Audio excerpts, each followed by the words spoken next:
It's April 10 and it's already, we are late today because I woke up around 7:30 na. As in, I had 8 hours and 14 minutes of sleep. And today it's April 8th. And the time is 11:45. Going to read this? No, and then Victoria will just, will read. What are you reading? What kind of book are you reading? I don't know. Noah will read and then later on go ate.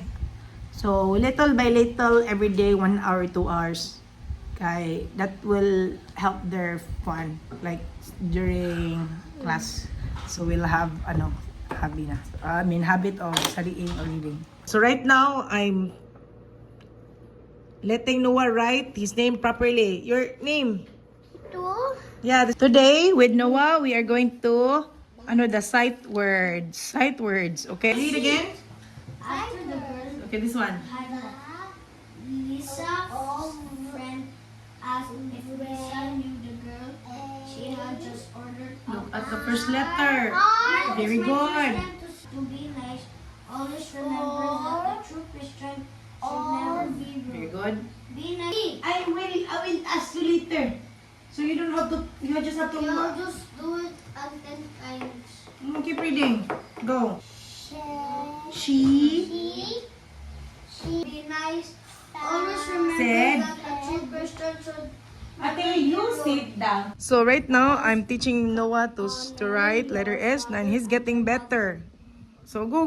How about me? And that also ate. Go, ate. Letter S. 5 times 4. 5, 10, 15, 20. So 20 plus 1.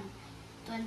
It's April 9 and I think they got the routine na that now Victoria woke up and told her brother na, Noah, change it away so that we can go out because they can't go out if they cannot like sweep the floor, eat, then write, read, do the math. Good, it's a good thing. Ngaon na sila. Breakfast. Go faster. Then after this, we're gonna start na. Victoria learned a word and also I learned a word today. Palindrome. Palindrome is like an It's like example. You, me. You, me. Like it makes a name or like. oh yeah, it's a word or group of words or more. numeral that reads the same backward or forward. So, like what ng tooth. Madam. So Noah is trying to trick me. You're trying to trick me, ha? He woke up saying na mag-watch siya ng TV na he knows already the drill na if the house is not clean, they will sweep the floor. And then afterwards, they eat and then write and read before they go to their friend's house. Noah, get up. Na? He's trying to, kanabitong, anuhon ko niya, kanang hilak-hilakan. I told him, I will not give you food if you will not obey.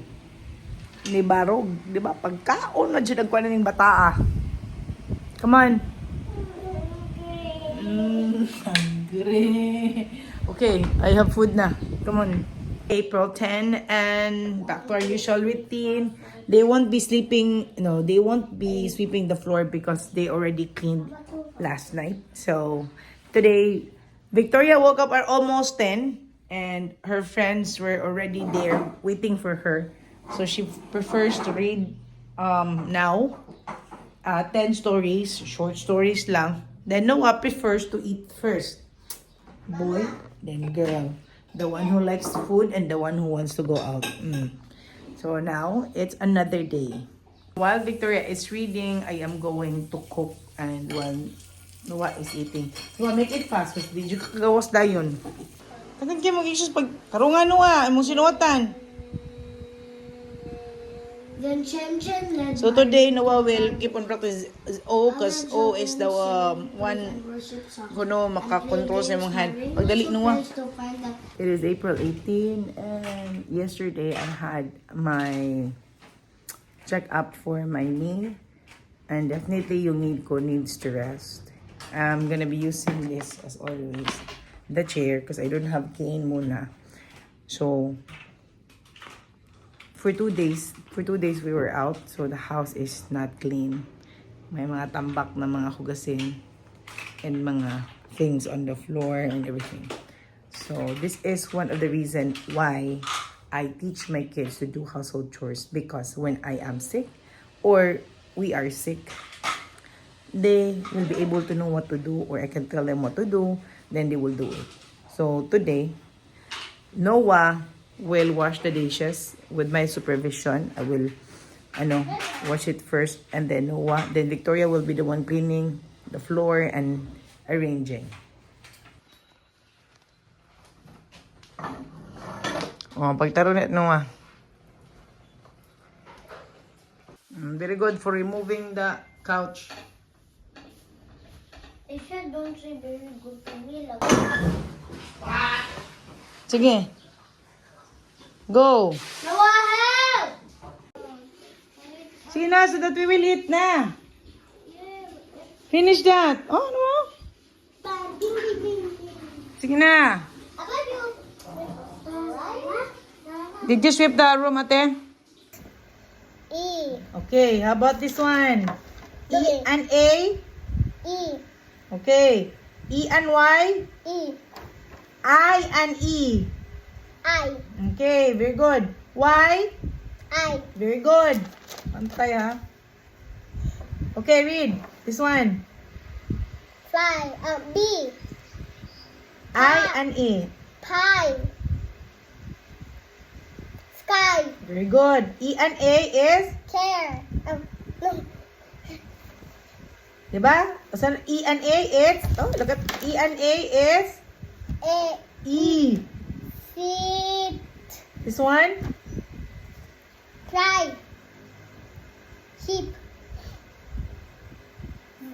Valley. Fly. I. Tie. Oh, very good. Money. Feed. Fry. E and A is? I. No. Tie. No, remember I. E and A is? I. Oh, E. E. Again. One? Teacher. No.